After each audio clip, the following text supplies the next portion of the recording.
fotógrafo Ricardo Martins. Ricardo, quais são as suas maiores referências na fotografia? Você falou no primeiro bloco do apresentador do programa, esqueci o nome do programa. América Selvagem. América Selvagem, da cultura, né, junto com o Planeta Terra. Quais são suas outras referências? Você tem, assim, de nomes de fotógrafos que você gosta, não? Não, eu não tenho muita referência assim na fotografia. Eu não gosto muito de ficar vendo trabalhos também de outros fotógrafos. É até uma... quando me pergunto isso, o pessoal até fica um pouco espantado, assim. Mas eu não gosto de ficar muito vendo referência de outros fotógrafos, né? Acho que uma grande que eu tenho foi o Marty Stafford. Ele foi uma pessoa que me inspirou bastante, assim, na minha infância, né? Mas como referência para seguir uma linha, um que eu gosto muito, acho que todo mundo acho que é meio que unânime, é o Sebastião Salgado, né? Mas o Sebastião tem uma história muito engraçada com ele. Toda a minha fase, né, de faculdade ou até antes, nunca me chamou muito a atenção o trabalho dele. Sempre gostei muito, mas nunca foi uma linha, porque sempre ele retratou muito essa parte de sofrimento, né, de êxodos e tal. Então isso nunca me chamou muita atenção. Eu sempre foquei muito na beleza, assim, das coisas. O meu olhar sempre foi puxado para isso, para bicho, né? Então eu sempre tive essa linha. E aí, no último livro que ele fez, que foi o Gênesis, né? Ele, ao contrário do que ele fez a vida inteira, ele começou a fotografar. Foi um outro tipo de fotografia. Um outro tipo, né? A beleza, o nascimento, né? Então ele foi para a natureza, que é coisa que ele nunca tinha feito, né? Bicho. E esse trabalho dele, para mim, é fantástico, assim, eu acho fantástico.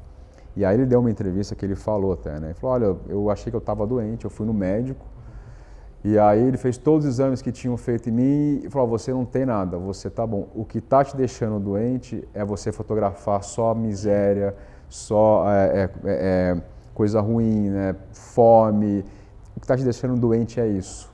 E aí ele quis fazer esse livro que foi o Gênesis, que daí deu esse renascimento para ele. Ele fala que ele pegou um fôlego nisso. Então é uma história muito curiosa. E é um cara que eu admiro bastante. Você fala que não gosta de ficar olhando outros trabalhos de outros fotógrafos para não ter influências, para não querer copiar, ou você tem uma explicação para essa sua... Eu acho que é um pouco nessa linha. Não gosto de ficar muito olhando para, de repente, não ficar com aquilo na cabeça e fazer alguma coisa parecida. Assim. Eu quero ter muito essa coisa do meu olhar, assim, da minha visão em fotografia, né? De fazer o que chegar num lugar e isso para mim aqui é bonito e fazer. De repente, se eu ficar olhando muito trabalho, não gosto desse tipo de pesquisa, eu não gosto muito. De repente, ficar com isso na cabeça, eu posso acabar fazendo algo parecido, não é uma coisa que me agrada. Eu gosto de ter muito essa minha liberdade de fazer como eu quero, sem nenhuma referência na cabeça, livre mesmo, assim. Quer dizer, quando você não tá trabalhando, não está fotografando, você se diverte com o quê? Com cinema, com livros, com viagens? Cinema é um negócio que eu adoro assistir. E também tem as fotografias do cinema, né? Demais.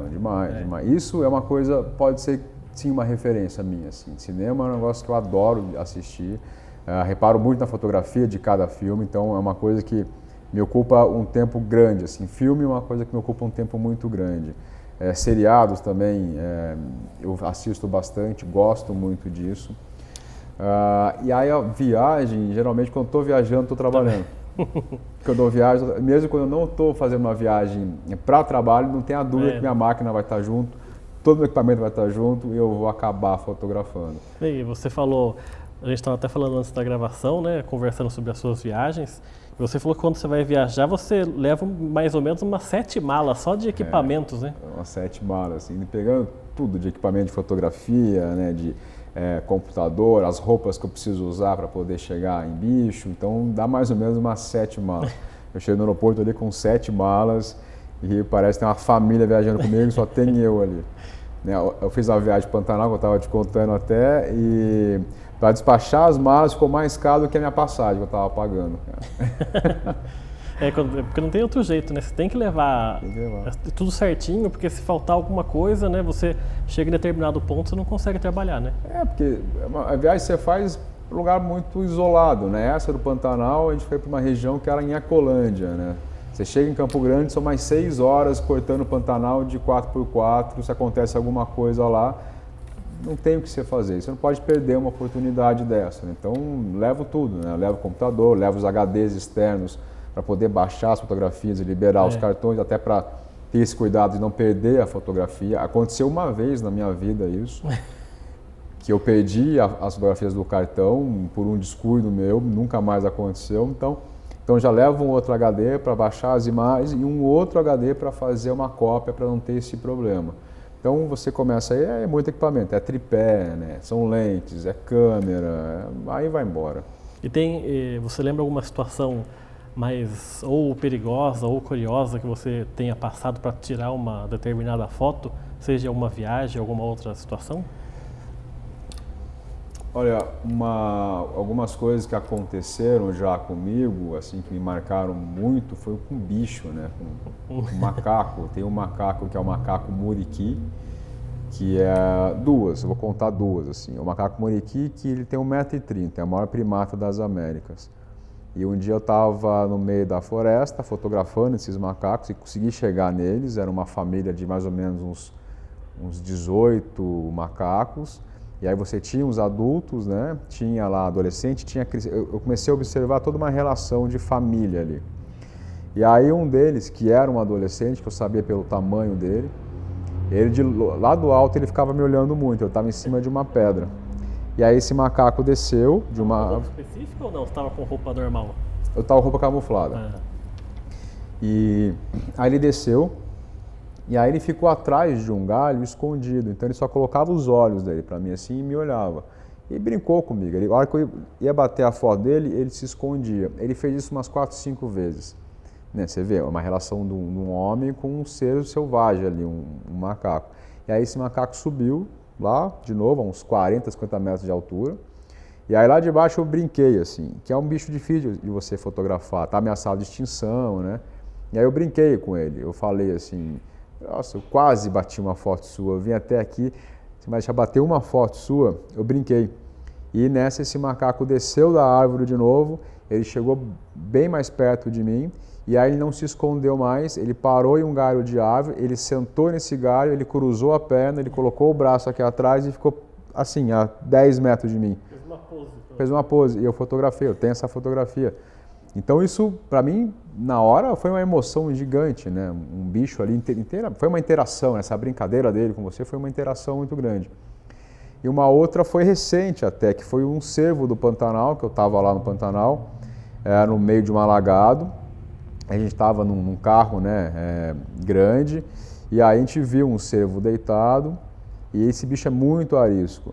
Eu desci do carro e eu comecei a entrar no alagado com um guia, que era o Jura, né?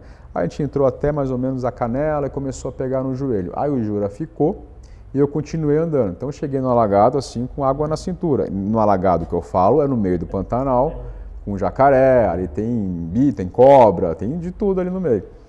E aí esse cervo deixou que eu aproximasse dele. Eu cheguei acho que a uns 20 metros, ele levantou e começou a entrar no alagado e começou a ir. E começou a pastar. E aí eu fui me aproximando da maneira super tranquila dele. Eu fiquei 1 hora com esse cervo a mais ou menos 1,5 m. Ele deixou eu chegar perto dele. Tinha hora que a minha câmera não conseguia mais dar o foco de tão perto que eu estava.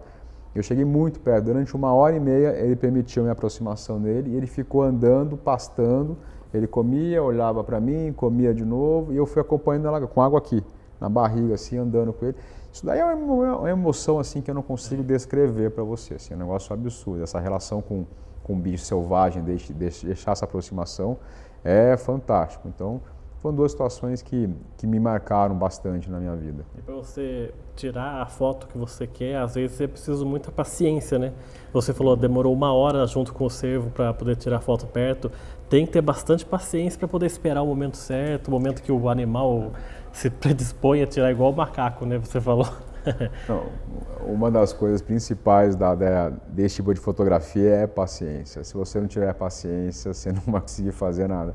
Já cheguei a ficar 8 horas sem me mexer, camuflado para fazer foto de um passarinho.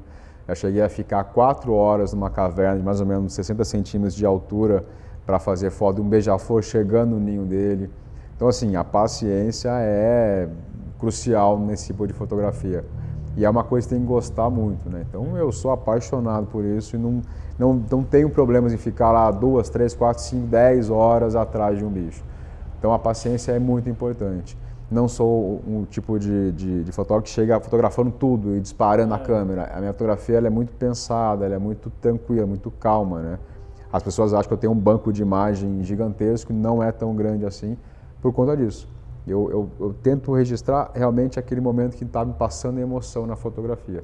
Quando eu consigo fazer uma foto que uma pessoa que não está lá olhar e se emocionar com aquele momento, aí eu fiz uma fotografia, aí sim. E esse é um caso de uma menininha que eu fotografei no Rio Ariaú, na Amazônia, com um macaquinho aqui uma aldeia de pescadores. Ela tinha um macaquinho prego que ela andava para baixo, para cima, e esse macaquinho grudava nela, a menininha bem arisca no começo. Eu me aproximei dela, eu achava aquela cena linda, ela correndo com aquele macaco, a relação dos dois, que ele grudava nela. E aí uma hora ela parou, tinha uma luz bonita, eu fui me aproximando mais devagar, ela deixou eu me aproximar. E a hora que eu cheguei perto dela, o macaquinho vem pro ombro dela, coloca a mão no coração dela e olha para a minha câmera.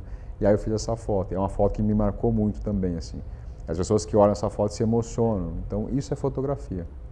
Quer dizer, né, já que você falou nisso, se você fosse pensar uma ou duas fotos do seu trabalho aí de vários anos, o que você poderia destacar para a gente como seu top 3 de melhores fotos? Difícil, hein? Coloca uma situação. As primeiras fotos que vem à sua cabeça agora que você se recorda? A da menininha com o macaquinho no ombro, a foto de uma arara canindé no norte do Tocantins, que é uma foto que também eu adoro assim e tem uma relação com o ser humano, e a tartaruga da Amazônia fazendo a postura dos ovos dela 2h30 da manhã, no meio da floresta, numa praia, onde eu estava com dois ribeirinhos que foram meus guias, e com onças ao redor, esturrando, querendo subir para comer as tartarugas. Essas três, eu acho que vem na minha cabeça, são essas três. Assim. Você já viajou para fora do país para trabalhar também, não? Eu fiz uma viagem muito legal, um convite que veio do Itamaraty, que foi para o Irã. O Itamaraty queria fazer um evento e aproximar os dois governos, né? Aproximar o governo brasileiro ali e apresentar o Brasil de uma maneira diferente. Então eles tiveram a ideia de fazer uma exposição fotográfica com fotos do Brasil, né? De natureza, né? Apresentando a natureza, a beleza do Brasil, a cultura, né? Os animais. Tiveram essa ideia lá de fazer esse evento. E aí me chegou o convite, eles me escolheram como fotógrafo, né, do Brasil para poder ir para lá. Eu aceitei o convite, fui. Aí foram 20 dias de exposição, que ela chamou Meu Brasil, Meu Olhar. E eram fotos assim do Brasil todo, inclusive aqui do Vale do Paraíba, da Serra da Mantiqueira. Então a gente fez essa exposição na Milad Tower primeiro, para o governo iraniano, tinham várias autoridades, tinham embaixadores de 12 países no evento. Quem abriu o evento foi o Santiago, que é o embaixador do Brasil, né, no Irã, na época. Então ali foi aberto o evento e aí ela foi mais para um outro lugar. Depois que acabou toda essa parte diplomática, eu fiz uma viagem pelo Irã. Então eu cortei o país inteiro. Então eu viajei de trem, eu viajei de carro, ônibus, com mochila nas costas e como intérprete que a embaixada cedeu, que era a Sahar, né? Então eu fui para Persépolis, Isfahan, Iaz, Melbourne, fui para o deserto de Farazá, Necrópolis, viajei o país todo e fiz um ensaio fotográfico lá. O Irã é um país bonito também para fotografar? É um país fantástico para fotografia, assim. E aí o que me perguntam sobre o Irã, né? E que era uma imagem que eu tinha também, eu confesso, né? Como é que é lá o Irã, né? Tudo destruído, tenso na rua, guerra, não sei o que, a população brava, se não quer que você ali, eu tinha um pouco dessa imagem. E a hora que eu cheguei lá, eu descobri um outro Irã. Eu fiquei na capital a princípio, que é Teherã, que é uma cidade linda, assim, grande, igualzinho São Paulo, parecidíssima com São Paulo, com avenidas, com restaurantes para você ir. Óbvio, tem a cultura deles, né? Mas o cinema iraniano, né, até pouco tempo era bastante famoso, né, com mostras Sim, também. sim. Não, eu passei lá em vários cinemas que tinham os cartazes lá dos atores e tal. Eu descobri um outro Irã, assim. Fui muito bem recebido por todo mundo, ainda mais falando que era brasileiro. Cheguei no restaurante um dia já sozinho, comecei a andar sozinho ali. Fui pedir lá um prato de comida e aí perguntaram, eles falam muito ali o inglês ali, é bem mais comum ele falar o inglês ali. E eles não falaram, nesse caso não falaram, mas eu falei que era do Brasil. A hora que eu falei que era do Brasil, fizeram uma festa no restaurante comigo, brincaram e tal. Então fui muito bem recebido pela população.